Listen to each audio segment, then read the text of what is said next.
Hi everyone, it's Andy from Hobby Headquarters, and I'm back. Yes, I'm back in the United States, back in here in my store in Arizona. I just spent the last little over 2 weeks in Japan. Had lots of cool times over there, and if you guys have been watching the videos, got to take you to some of the hobby stores, the big SHIZUOKA hobby show, and lots of other type of things. Now, I have one more video here that I want to share with you. This is actually the second full day of the SHIZUOKA hobby show. Some of the stuff I didn't show you in the very first video. I was able to go to the Tamiya booth and see some of the new Tamiya kits that are coming out, and also the Bandai booth. Now, Bandai did not allow video taking, but they did allow regular photos. So I was able to get tons of pictures of all the new Bandai kits coming out. Plus, I went to a few other manufacturers too that I didn't get to show you in the very first video that came out about a week ago. And trying to do it on while I was over there, I just figured I'm just going to wait till I get back here into my store where I've got my editing software. A little bit easier to use than on a laptop. So that's what you're going to see here today. So today is going to be a look at that. It's not a very long video, but some kind of cool stuff that you get to see. That was all part of the second day of the SHIZUOKA hobby show. So let's get started.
考えないと。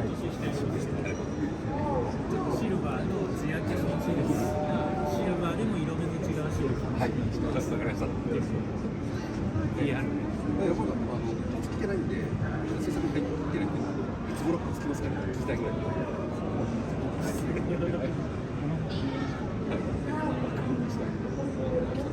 次第なんですけど、ぶっちゃけ並べるやつっていうので、あれがつくじゃないですか。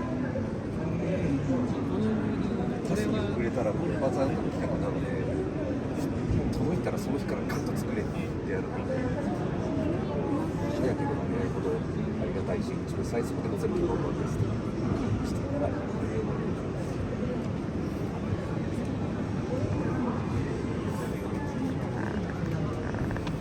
スケールの部分に設計として作れるんですよ。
Thank you.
He's also doing a little leopard through Ukrainian. Oh, okay.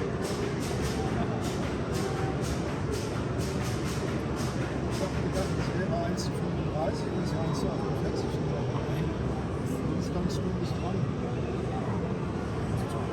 1,35 ist was für ein Ding.